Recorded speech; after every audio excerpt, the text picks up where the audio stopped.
All right, let's dive right into this. Welcome to today's Explainer. Today, we are unpacking a story that is literally one of the most sprawling, high-stakes, and just unimaginable journeys in modern history. We're going to be looking at the life, the gambles, and the controversies of Elon Musk. Whether you find him incredibly inspiring or deeply infuriating, the sheer scale of his impact is completely undeniable. So let's jump right in and see exactly how this all unfolded. Now, I want you to hold one specific question in your mind as we go through this. How exactly did we get here? Seriously, how does a socially isolated, deeply bullied 12-year-old kid from South Africa transform into a highly polarizing titan worth $400 billion? It's a completely wild ride, so let's start right at the beginning. Section 1. The bullied tech prodigy. To really understand the man today, we have to look at his origins. We're talking Pretoria, South Africa in the 1970s and 80s. As a kid, Elon would often slip into this almost trance-like state. He'd completely lose focus on the outside world because his brain was just busy, firing like a supercomputer. And this hyper-logical worldview, it showed up really early. There's this story where one night his cousin said she was afraid of the dark. And instead of comforting her, young Elon just flatly states, "Darkness is only the absence of light." He basically responded to everything with pure facts. But as you can imagine, this intense logic kind of made him an outcast. He really didn't connect with other kids and was subjected to some truly severe bullying. It actually culminated in a horrific incident where a gang of students threw him down a flight of stairs, putting him right in the hospital. So to cope with that isolation and his parents' divorce on top of it, he turned to technology.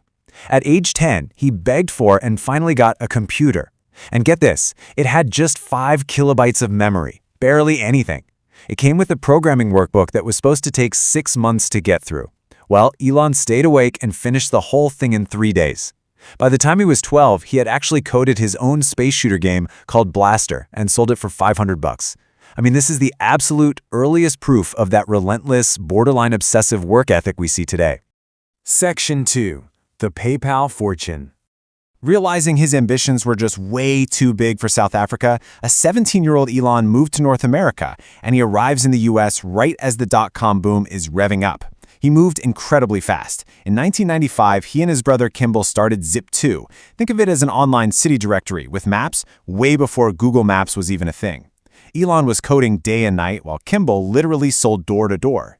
Fast forward to 1999, Compaq swoops in and buys it for $37 million. Elon walks away with $22 million at just 27 years old. He totally could have retired right then and there.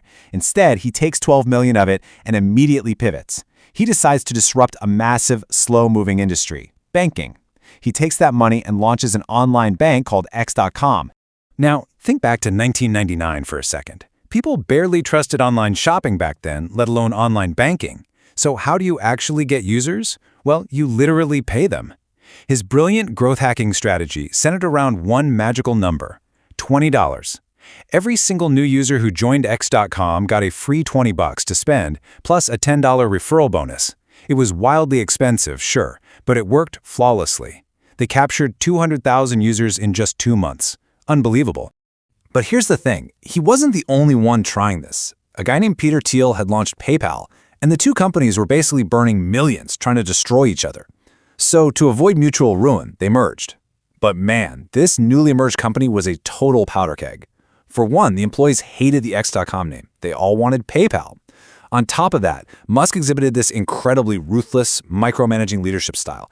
He expected days of work to be done in literally hours. All this tension finally boiled over, and in what became a notorious Silicon Valley moment, the board ousted Musk as CEO while he was in Australia on his honeymoon. Ouch. Despite losing control, though, he was smart. He held on to his shares. And when eBay bought PayPal in 2002 for $1.5 billion, Elon walked away netting a staggering $180 million. So at this point, he is easily one of the most successful entrepreneurs in Silicon Valley. He has resources that are almost unparalleled. The big question is, what exactly does he do next? Section 3. Betting it all. Around this time of immense financial success, Elon suffered a truly devastating personal tragedy, the loss of his 2.5-month-old infant son. Coping with that kind of grief, he threw himself entirely into his work, desperately searching for a new industry to disrupt. And he looked up. He looked to space.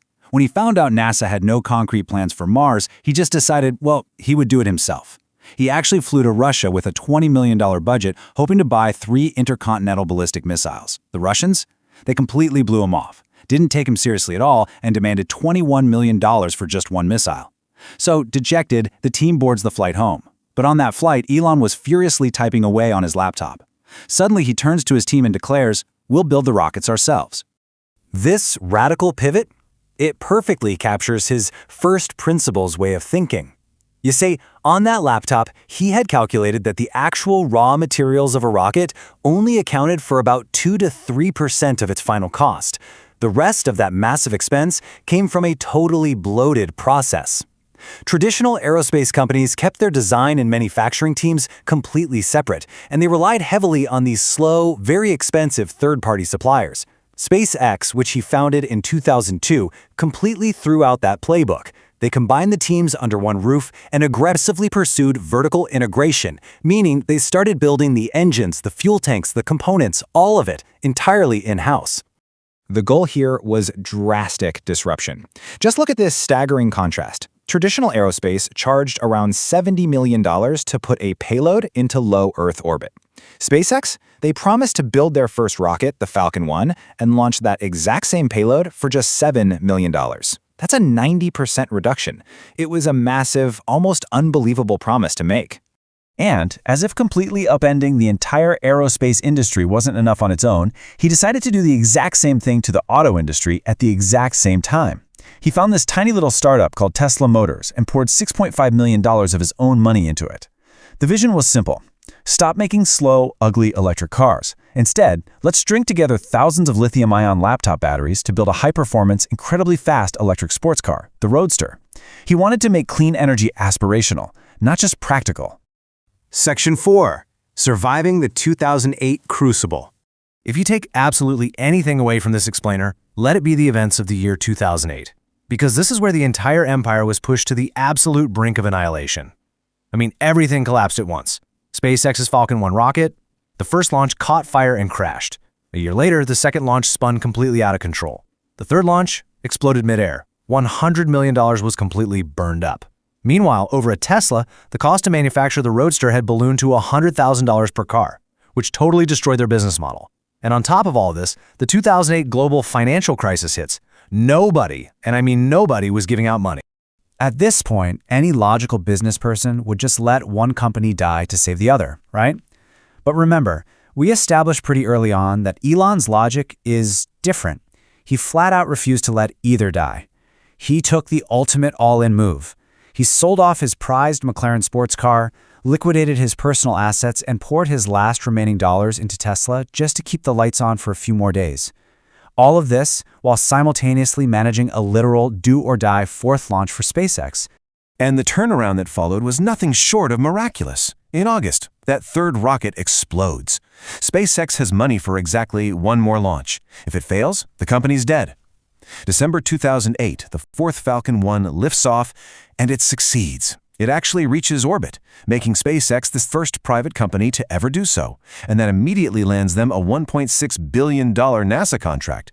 Meanwhile, Tesla was literally days away from complete bankruptcy when, on Christmas Eve 2008, Musk somehow managed to secure $40 million in emergency funding. He pulled both of his companies back from the abyss in the exact same month. Section 5. A controversial tech empire. Having survived the absolute fire of 2008, he was suddenly able to scale his vision exponentially. In 2012, Tesla released the Model S, which completely redefined vehicles as a computer on wheels capable of over-the-air updates. In 2015, SpaceX did the impossible by actually landing a reusable rocket back on a pad, which permanently slashed the cost of space travel. And since then, he's deployed thousands of Starlink internet satellites, founded Neuralink to connect human brains directly to computers, acquired Twitter to dominate the social media space, and launched an artificial intelligence firm called XAI. This massive ecosystem has generated unprecedented financial dominance. Right now, his net worth sits at roughly $400 billion. Let's just put that into perspective for a second. That is almost double the net worth of the second richest person on the planet, Jeff Bezos. The sheer scale of his wealth is just staggering. But of course, with that kind of immense power comes immense controversy, and his leadership is heavily scrutinized. Employees frequently report extreme work pressure and grueling conditions. When he acquired Twitter, he summarily laid off thousands of workers in one fell swoop. His volatile tweets have historically caused wild, unpredictable swings in the stock market. And more recently, he has amassed vast political influence, becoming closely aligned with Donald Trump after donating approximately $280 million to election campaigns. Which leaves us with this final, truly vital question to ponder. Our sources show us a man who undeniably builds the future, rather than just sitting around waiting for it. But when a single individual holds this much technological, financial, and political power, when literally one man controls the rockets, the satellites, the cars, and the public square, does he serve the future, or does the future serve him? It's a fascinating question, and it's one I'm going to leave you to think about. Thanks so much for joining me on this explainer, and keep exploring.